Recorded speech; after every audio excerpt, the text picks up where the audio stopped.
We're going to go through our roof inspection, our routine. So as you can see, obviously we put the ladder up, we come up here. And the first thing you want to do on a roof is, there's a lot of things. We got a skylight over here, we got the chimney here, we got a flue chimney here. And like, what do you do first? So we always just go right to the chimney first. So let's just walk over to the chimney and just try, if you see other defects, ignore them and just focus on one thing. Again, this is our flow, so the chimney's the first thing. So let's start at the top. We got a cap on here. You always want to have a cap, a rain cap, to keep water from draining in. Also keeps embers, big embers, from coming out, and also from rodents going in, birds and whatnot doing nest. Make sure it's secured up there. Then we're gonna look at the flue. There's a clay flue. Walk around it. We don't see any cracks. If you see cracks, it's a call out. We gotta put that in the report. This is the chimney cap here. This is a concrete chimney cap. It's the older style. So they put some recent repairs, not recent, but repairs on here. Probably cracking in the past. Looks pretty good. But today the caps usually come out a little farther. This is okay. This is how it was done. I don't see any significant cracking or anything on this one. So it looks good. Chimney, crown. And then we go ahead and look at the chase itself, the chimney chase, the brick. We'll look for damaged bricks, mortar missing, cracking, settling, whatnot. So as we walk around, got a little bit of moss here, just because it's on the sun's this way over here, so this never really gets any sunlight. You're gonna get moss, that's normal. Just keep walking around, looks good. As I'm walking around, I'm also looking at the flashing. Make sure the flashing is let into the mortar here and it's sealed, and then you have your step flashing going down. You can see a piece right there, right there, right there. And then this is the apron flashing part here. These are okay. These are screws, but they got little gaskets under them to keep water from coming in. Typically you see a flat nail there that's caulked. This is a soldered joint, very good. Typically they lay over each other. So this is done right. You can see there, that's all, that piece there, that flashing, it's bent and it's let into that mortar. When let into mortar means they bend the flashing, they set it into the joint, and they tuck point it with mortar. So this chimney looks really good. So we'll go over this other chimney. Now this is either a wood burning fireplace, gas fireplace, or appliance. It's a metal chimney. You can see a metal flue right here. Make sure it's secured, good shape. I got my flashing down here. There's no real damage to this. Got a metal top there. This is probably a wood burning stove or a gas appliance fireplace. So it looks good there. Then what I'm gonna do, I'm just gonna come down the edge here and start looking at my shingles. I'll start on this side. I'll come up, I'll just get a big macro of the whole roof. Do I see anything that sticks out? No. So what I'm gonna do is I'm gonna walk this way and just start checking. Looking for damaged shingles, nail pops.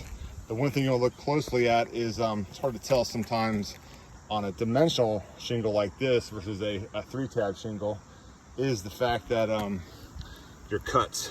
So you got a cut right there, a shingle cut there, and they should be staggered. There's no one there. There's one right there, see that? And another one right here, another one right here, and they go up. You want these, that one, that's a shingle in there, it's staggered. They can't be any more than 4 inches apart. If they're closer than 4 inches, that's not correct. That has to be redone. We also want to look at our exposure. About 5 5/8 of an inch should only be exposed. If it's any higher, the nails are under here and they're going to be exposed to water. So that's one thing you want to look for on the install. About 5 5/8, roughly 6 inches of exposed shingle, and then the offsets from the shingle below to shingle above. There's one there. So that's something you'll get detailed. The granules, they look really good.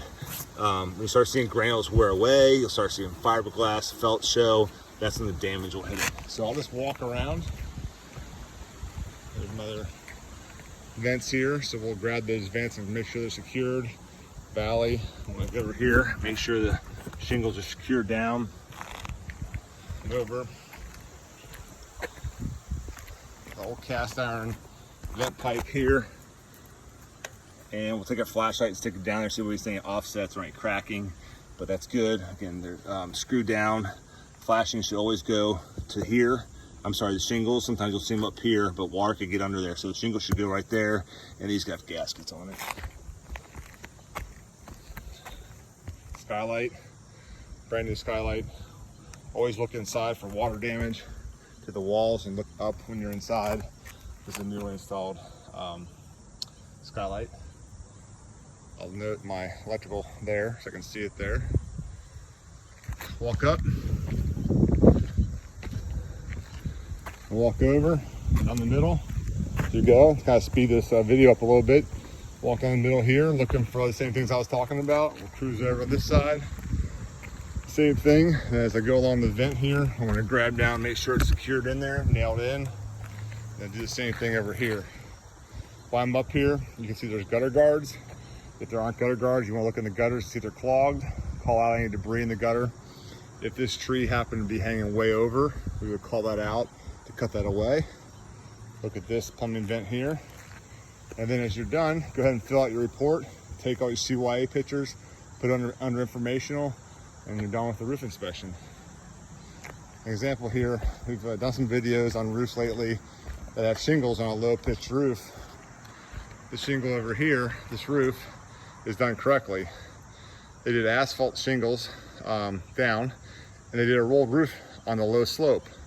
Low slope shingles cannot have, low slope roofs cannot have shingles like that. They did this correctly over here. They got a rolled roof. It's probably about a 3-foot rolled roof that way, and then it rolls over. You can kind of see, not in the video, but where it's lapped at. So water will just go straight over. Less exposures. That's the way you do a flat roof. So anything 212 or under would need a flat rubber roof or asphalt rolled roof like that. Anything 212 to 412, you can put shingles on, but typically you gotta put 2 layers of felt paper. And then on anything 412 and up, you can do shingles. That's done correctly. And that is our roof inspection.